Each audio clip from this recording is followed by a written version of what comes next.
Questãozinha do Enem. No mapa é apresentada a distribuição geográfica de aves de grande porte, que não voam. Observamos no mapa a distribuição de aves de grande porte que não voam, como a ema, que se encontra na América do Sul, a avestruz, que se encontra na África, e o emu, que se encontra na Austrália. Há evidências mostrando que essas aves, que podem ser originárias de um mesmo ancestral, sejam, portanto, parentes. Considerando que, de fato, tal parentesco ocorra, uma explicação possível para a separação geográfica dessas aves, como mostrada no mapa, poderia ser. Pessoal, se pensarmos um pouco nessas aves, emas, avestruz e emu, é óbvio um grau de parentesco entre elas. Elas, inclusive, são muito parecidas. E também é óbvio, se elas não voam, que elas não tenham voado de um continente para o outro por meio do oceano. E muito menos vim nadando, já que elas são aves. Então, o que explica esses animais com parentesco comum estarem em lugares tão distantes? A teoria que explica isso é conhecida como teoria da deriva continental. Ela foi publicada em 1915 por Alfred Wegener, um geólogo alemão, que sugeriu que a Terra um dia foi um continente só, conhecido como Pangeia. Pan quer dizer tudo, Geia quer dizer terra. Isso teria ocorrido há cerca de 225 milhões de anos atrás. Ao longo do tempo, essa Pangeia foi se separando e, inicialmente, se dividiu em dois continentes, Laurásia e Gondwana.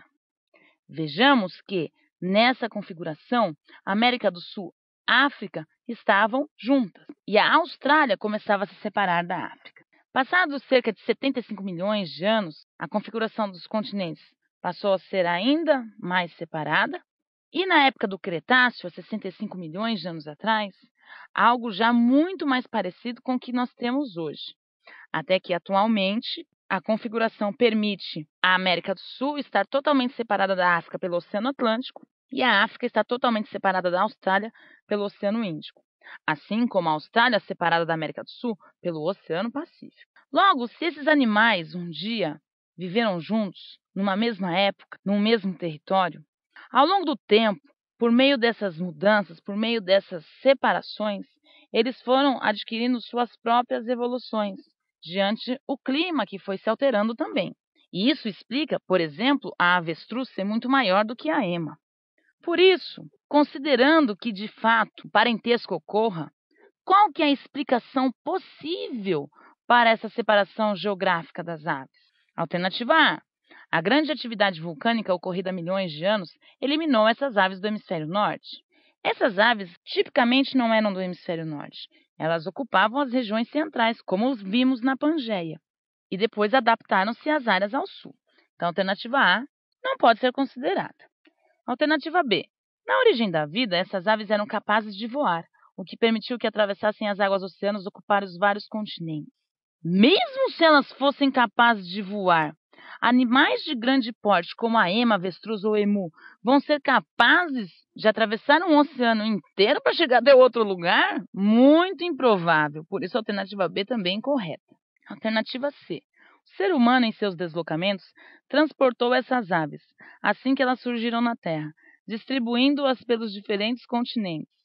Era mais fácil a ave transportar o ser humano diante do seu tamanho. A gente até tem a corrida de avestruz, onde o ser humano monta na avestruz para poder competir, mas mesmo assim, uma alternativa incoerente. Até porque o ser humano chegou na América por meio do Estreito de Bering, ou seja, na ligação entre a América do Norte e Ásia. Eles não iam carregar esses animais do hemisfério sul para o hemisfério norte para depois ir para o hemisfério sul e não deixar nenhum vestígio na América do Norte e na Ásia. Então, também não tem sentido. Então, alternativa C também, incoerente. Alternativa D. O afastamento das massas continentais formadas pela ruptura de um continente único dispersou essas aves que habitavam ambientes adjacentes. Exatamente a alternativa correta. Esse continente único é a nossa Pangeia, que foi se afastando e gerou a dispersão das aves, mesmo em áreas tão distantes. E a alternativa E. A existência de períodos glaciais muito rigorosos no hemisfério norte provocou um gradativo deslocamento dessas aves para o sul, mais quente. Também uma alternativa incoerente, até porque nós estamos perguntando por que elas estão em lugares tão afastados do oceano e não por que elas estão no hemisfério sul. Então, Realmente, a alternativa coerente é a alternativa D, que explica sobre a Pangeia.